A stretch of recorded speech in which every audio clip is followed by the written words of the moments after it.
Okay दोस्तों, इस video में हम सीखने जा रहे हैं कि स्यूडो फोर्स क्या होता है। न्यूटन सेकेंड लॉ के चैप्टर से ही ये कॉन्सेप्ट आता है कि स्यूडो फोर्स क्या होता है। देखिए देखते हैं। स्यूडो का मतलब होता है फॉल्स, झूठा। तो हम लोग देखते हैं कि इसको स्यूडो फोर्स क्यों बोलते हैं और ये स्यूडो फोर्स होता है क्या है। देखिए, सबसे पहले समझते हैं कि फ्रेम ऑफ रेफरेंस क्या होता है। जब तक फ्रेम ऑफ रेफरेंस नहीं समझेंगे तो स्यूडो फोर्स का नहीं समझ पाएंगे। तो फ्रेम ऑफ रेफरेंस क्या होता है, देखिए इसमें फ्रेम ऑफ रेफरेंस या इसे ऑब्जर्वर भी कहते हैं। तो जो ऑब्जर्वर है, ऑब्जर्वर का मतलब कि जो वेलोसिटी या एक्सेलरेशन को देख रहा है, ऑब्जर्व कर रहा है, वो हो गया आपका फ्रेम ऑफ रेफरेंस। ठीक है। मान लीजिए एक कार है जो कि दाईं तरफ कुछ मूव कर रही है और ये एक आदमी है, यहाँ पर ऑब्जर्वर है, वो रेस्ट में है। ये देखिए, ये आदमी रेस्ट में है और ये कार दाईं तरफ कुछ वेलोसिटी होगा, उस वेलोसिटी vc से मूव कर रही है। ठीक है। तो ये ऑब्जर्वर एट रेस्ट है, तो इसका मतलब इस ऑब्जर्वर को क्या लगेगा कि इसका वेलोसिटी क्या है, vc है। मतलब जो भी वेलोसिटी है वो उसको दिखाई देगा। थोड़ी देर के लिए सोच लीजिए कि ये अगर ऑब्जर्वर रेस्ट नहीं है, वो भी मूव कर रहा है कुछ वेलोसिटी v0 से, तो उसको क्या दिखाई देगा, जबकि इसका वेलोसिटी कार का जो है ग्राउंड के रिस्पेक्ट में, मतलब ग्राउंड से देख रहा था ये बैठ करके, तो उसको vc दिखाई दे रहा था। लेकिन जब ये चलने लगा v0 वेलोसिटी से, तो उसको कार जो है v0 वेलोसिटी से नहीं दिखाई देगा चलते हुए, उस कार को कम वेलोसिटी घट जाएगा। ठीक है। तो उसका वेलोसिटी कितना हो जाएगा, velocity of car with respect to observer, इस केस में क्या हो जाएगा, उसको हम लोग vc with respect to o लिखते हैं, वो मतलब ऑब्जर्वर, वो हो जाएगा vc माइनस vo। ठीक है। इसको इस तरह से समझिए, मान लीजिए कि आप भी एक कार में हैं। ठीक है। यहाँ पर जो चल रहा है, मान लीजिए वो भी अगर vc वेलोसिटी से चलता, तो कार और उसके बीच का डिस्टेंस तो कम होता नहीं, क्योंकि जिस वेलोसिटी से कार जा रहा है उसी वेलोसिटी से ऑब्जर्वर भी जा रहा है, तो इसको लगेगा कि कार चल ही नहीं रहा है, रेस्ट में है। जैसे मान लीजिए ट्रेन में दो लोग आपस में बैठे हुए हैं, दोनों का वेलोसिटी सेम है, तो दोनों तो एक दूसरे के रेस्पेक्ट में रेस्ट में है, चल थोड़ी ना रहे हैं। तो एक व्यक्ति जो कि ट्रेन में बैठा हुआ है सीट पर, अपोजिट में दूसरा कोई बैठा हुआ है, तो दोनों एक दूसरे को रेस्ट में देखते हैं। क्यों? जबकि चल दोनों रहे हैं, दोनों की स्पीड ट्रेन की स्पीड के बराबर है, लेकिन दोनों एक दूसरे के रिस्पेक्ट में नहीं चल रहे हैं, तो जीरो हो जाता है। तो ये ऑब्जर्वर इफेक्ट है। तो ऑब्जर्वर का स्पीड जो या एक्सेलरेशन है वो बहुत मैटर करता है। तो ऑब्जर्वर मतलब फ्रेम ऑफ रेफरेंस। क्या है फ्रेम ऑफ रेफरेंस, इस पर बहुत चीज डिपेंड करता है। इस केस में velocity of car with respect to observer केवल वेलोसिटी है, वेलोसिटी ऑफ कार है, क्योंकि ऑब्जर्वर तो मूव नहीं कर रहा है। ठीक है। तो फ्रेम हमें समझ में आ गया। तो फ्रेम दो टाइप का होता है, एक होता है इनर्शियल फ्रेम और दूसरा होता है नॉन इनर्शियल फ्रेम। तो इनर्शियल फ्रेम और नॉन इनर्शियल फ्रेम क्या होता है भाई, ये इनर्शियल फ्रेम। इनर्शियल फ्रेम का मतलब होता है कि जब फ्रेम एक्सेलरेट नहीं कर रहा हो, फ्रेम में कोई एक्सेलरेशन नहीं हो, तो वो इनर्शियल फ्रेम ऑफ रेफरेंस कहलाता है। और जब उसमें एक्सेलरेशन हो तो non inertial frame of reference कहलाता है। तो इनर्शियल फ्रेम ऑफ रेफरेंस का एग्जांपल क्या हो गया कि ऑब्जर्वर यानी कि फ्रेम या तो रेस्ट में हो या फिर कांस्टेंट वेलोसिटी से मूव कर रहा हो, तो वो इनर्शियल फ्रेम ऑफ रेफरेंस कहलाएगा। नॉन इनर्शियल फ्रेम जिसमें भी एक्सेलरेशन होगा, तो रेस्ट वाला तो इसमें आ गया इनर्शियल में, तो जो मूव करेगा वो और उस जो माने ऑब्जर्वर या फ्रेम जो मूव करेगा और उसका कुछ एक्सेलरेशन होगा, तो वो non inertial frame of reference कहलाएगा। ठीक है। तो इनर्शियल फ्रेम का एग्जांपल हो गया non accelerated frame, that is acceleration of frame should be zero, और नॉन इनर्शियल में accelerated frame of reference acceleration of frame will not be equal to zero. Any frame at rest with respect to other inertial frame or any frame in motion with constant velocity with respect to other inertial frame, ये inertial frame कहलाते हैं। तो जब भी हम rest या motion की बात करते हैं तो फिर कोई ना कोई दूसरा फ्रेम आ जाता है, तो इसलिए मैंने यहाँ लिख दिया है with respect to other inertial frame. ठीक है। यहाँ भी लिख दिया with respect to other inertial frame. तो ये तो बहुत ही रिलेटिव है, एब्सोल्यूट तो दुनिया में देखिए कुछ भी नहीं होता है, कोई भी चीज एब्सोल्युटली रेस्ट। तो जब हम लोग इनर्शियल फ्रेम की बात करते हैं तो कोई फ्रेम इनर्शियल है तो वो फिर किसी न किसी अदर इनर्शियल फ्रेम के रिस्पेक्ट में है। ठीक है। इसी तरह से नॉन इनर्शियल फ्रेम की बात करते हैं तो किसी अदर इनर्शियल फ्रेम के रिस्पेक्ट में अगर वो एक्सेलरेटेड है, any frame in acceleration with respect to other inertial frame, मतलब कोई फ्रेम अगर रेस्ट में है या कांस्टेंट स्पीड से मूव कर रहा है, तो उसके रेस्पेक्ट में अगर दूसरा फ्रेम एक्सेलरेटेड है तो दूसरा वाला जो फ्रेम है वो नॉन इनर्शियल फ्रेम हो गया। ठीक है। लाइक रोटेटिंग फ्रेम, मतलब कि अगर रोटेटिंग कोई डिस्क है या रोटेटिंग टेबल है, उस पर कोई बैठा हुआ व्यक्ति है जो डिस्क पे खुद बैठा हुआ है, खुद घूम रहा है ऐसे ऐसे, तो वो एक नॉन इनर्शियल फ्रेम हो गया, वो ऑब्जर्वर नॉन इनर्शियल हो गया। क्यों? क्योंकि उसमें एक्सेलरेशन है। हम लोग जानते हैं कि जो भी रोटेशन होता है उसमें सेंट्रीपिटल एक्सेलरेशन होता है, तो वो इस तरह से नॉन इनर्शियल फ्रेम हो जाता है। एक क्वेश्चन है, can you apply Newton second law that is force equal to mass times acceleration by being a non inertial frame? बहुत बड़ा क्वेश्चन है और यहीं से स्यूडो फोर्स का कॉन्सेप्ट आता है कि अगर आप खुद एक्सेलरेटेड फ्रेम है तो क्या आप न्यूटन सेकेंड लॉ किसी बॉडी पे अप्लाई कर सकते हैं आप देख करके कि F equal to m a? तो इसका आंसर है नहीं कर सकते हैं आप अगर नॉन इनर्शियल फ्रेम है तो Newton second law of F equal to m a नहीं अप्लाई कर सकते हैं। We can not use F equal to m a from a non inertial frame of reference. ठीक है, in this case we apply a pseudo force on the object to cancel the effect of acceleration of frame। तो जो frame या observer का जो acceleration है non inertial frame की वजह से, नॉन इनर्शियल की वजह से, उसको कैंसिल करने के लिए हम लोग एक फोर्स अप्लाई करते हैं और उसी फोर्स को हम स्यूडो फोर्स कह रहे हैं यहाँ पे।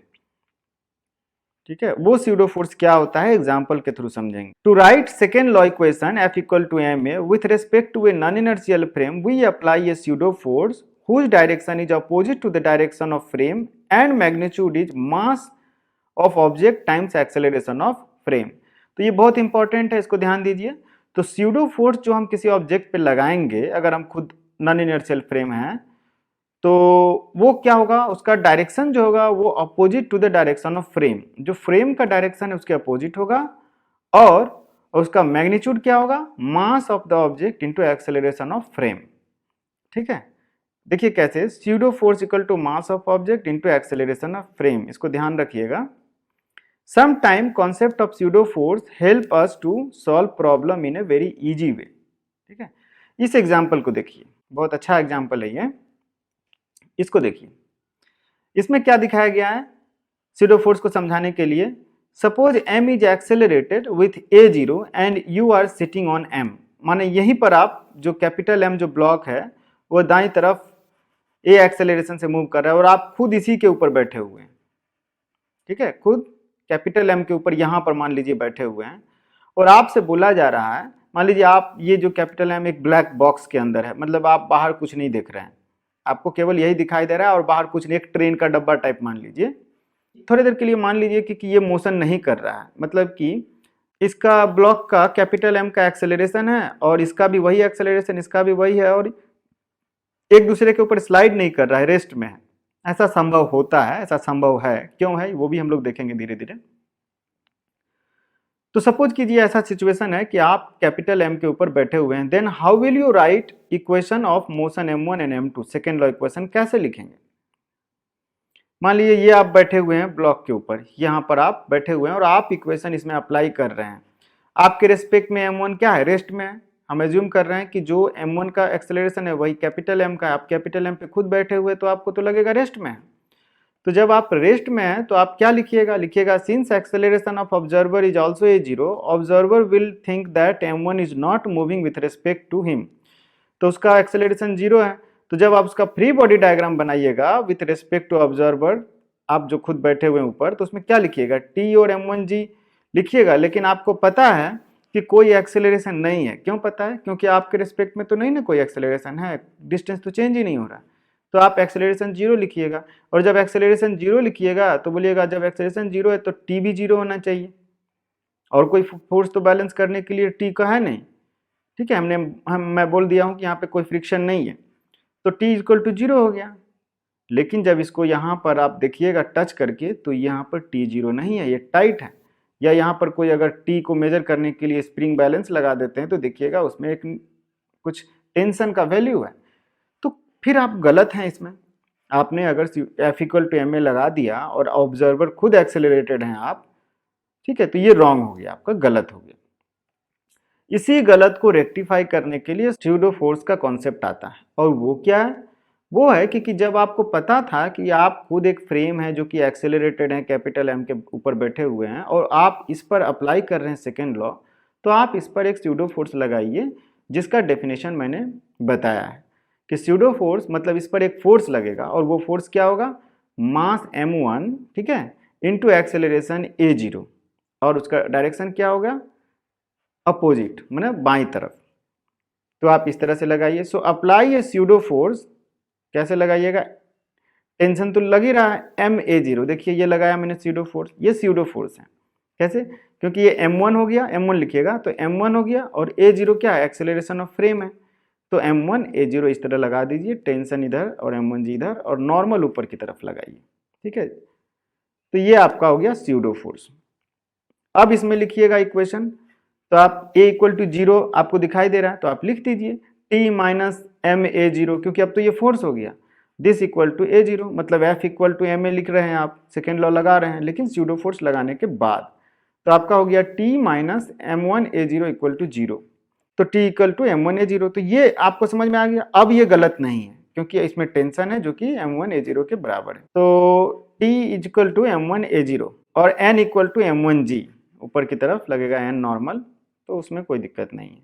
और with respect to observer on the ground अगर लिखते हैं, अगर यहाँ पर बैठ करके लिख रहे हैं इस m1 का, तो यहाँ पर बैठ के लिख रहे हैं तब तो आपको पता ही है कि इसमें एक्सेलरेशन a0 है, क्योंकि आपको a0 दिखाई देगा, और ये टेंशन है, तो आप सीधे लिखिएगा t equal to m1 a0 और n equal to m1 g।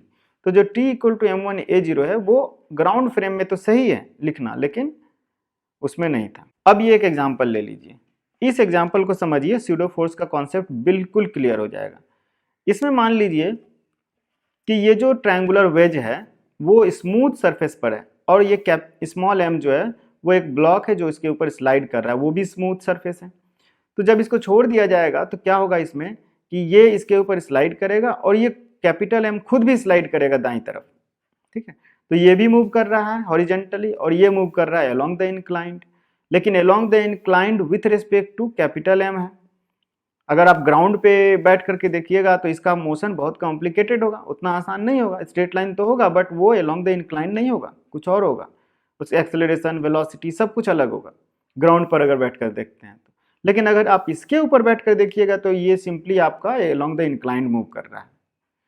ठीक है, तो आप अगर ग्राउंड फ्रेम से इसको अगर मान लीजिए कि इसका इक्वेशन ऑफ मोशन लिखने जा रहे हैं इसका, और आप ग्राउंड फ्रेम से लिख रहे हैं, तो आप बहुत डिफिकल्टी में पड़ जाइएगा, लिखने में थोड़ा मुसीबत होगा।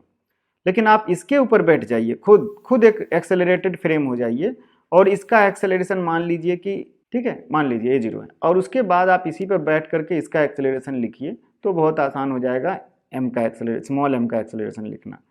ठीक है, in the above diagram all the surfaces are smooth. Question है what acceleration should the system move so that small m remains at rest with respect to capital M and in what direction। ठीक है, तो ये question है कि किस acceleration से इस सिस्टम को किस तरफ मूव करना चाहिए सच दैट कि स्मॉल m और कैपिटल M के बीच में कोई मोशन ना हो। तो इसको करने के लिए हम लोग क्या करेंगे, तो करने के लिए हम क्या करेंगे, मोशन नहीं हो तो हम खुद ही इस पर बैठ जाएंगे कैपिटल M पर, और जब हम बैठ जाएंगे और मान लेते हैं इसको a0 एक्सेलरेशन इस तरफ दिया गया है, इस तरफ नहीं बाईं तरफ देंगे, बाईं तरफ नहीं देंगे तो नहीं हो पाएगा, तो बाईं तरफ देंगे एक्सेलरेशन a0। ठीक है, तो a एक्सेलरेशन देते हैं और इसका फ्री बॉडी डायग्राम बनाते हैं स्मॉल m का, तो mg लगेगा, mg cos थीटा लगेगा, नॉर्मल लगेगा, mg sin थीटा लगेगा। इतना तो हमें पता था। ठीक है, किसी भी फ्रेम से करेंगे तो ये फोर्स तो लगता ही है, लेकिन अगर हम ये खुद ब्लॉक कैपिटल M पर बैठ कर लिख रहे हैं तो इस पर एक और फोर्स लगाएंगे, और वो होगा स्यूडो फोर्स। और वो स्यूडो फोर्स क्या होगा, वो होगा mass of the block small m into acceleration of frame. तो फ्रेम मतलब कैपिटल M पर बैठे हैं आप, तो कैपिटल M का एक्सेलरेशन इधर है।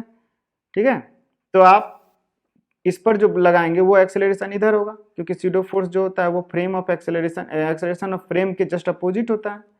तो इस पर लगाइए एक दाईं तरफ स्मॉल m इंटू ए, फोर्स लगाइए स्मॉल m इंटू ए, लगा दिए, तो ये स्यूडो फोर्स आपका हो गया। तो ये फ्री बॉडी डायग्राम हो गया। अब इसके रेस्पेक्ट में ये मोशन में तो है नहीं, तो नेट एक्सेलरेशन 0 है, तो इस सारे फोर्स को बैलेंस कर दीजिए, बोलिए कि नेट एक्सेलरेशन 0 है। ठीक है, तो ma को भी आप ब्रेक कर दीजिए, ma cos theta ma sin theta में। ठीक है, ma cos थीटा और ma sin थीटा, और टोटल जो परपेंडिकुलर टू द प्लेन है वो, और टोटल अलोंग द इंक्लाइन है वो, दोनों को इक्वल कर दीजिए। देखिए, दो इक्वल नहीं, मतलब दोनों को बैलेंस कर दीजिए। ठीक है, तो लिखते हैं for small m to be at rest m g sine theta is equal to m a cos theta. ठीक है, ये वाला एम जी साइन थीटा, ये एम ए कॉस थीटा, दोनों एक दूसरे को कैंसिल कर देंगे, मोशन तो नहीं हो रहा है ना इस फ्रेम में, तो ये एक हो गया। और दूसरा लिखेंगे N is equal to M G cos theta plus M A sine theta. तो यहाँ इससे रिलेशन आ गया A equal to G tan theta. ठीक है, और N equal to M G cos theta plus M A sine theta. तो ये जो दो इक्वेशन हमने लिखा है, ये इक्वेशन यहीं से हमें सब सॉल्व करके मिल जाएगा। तो एक्सेलरेशन पूछा था, तो acceleration equal to G tan theta आ गया, यहीं से आंसर आ गया। अगर फ्रिक्शन वगैरह रहता तब ये सब जरूरत पड़ता। ठीक है, तो क्लियर हो गया। ये था आपका क्या, स्यूडो फोर्स का कॉन्सेप्ट, कि आप जब स्यूडो फोर्स लगाते हैं तो कभी कभी प्रॉब्लम आसान हो जाता है।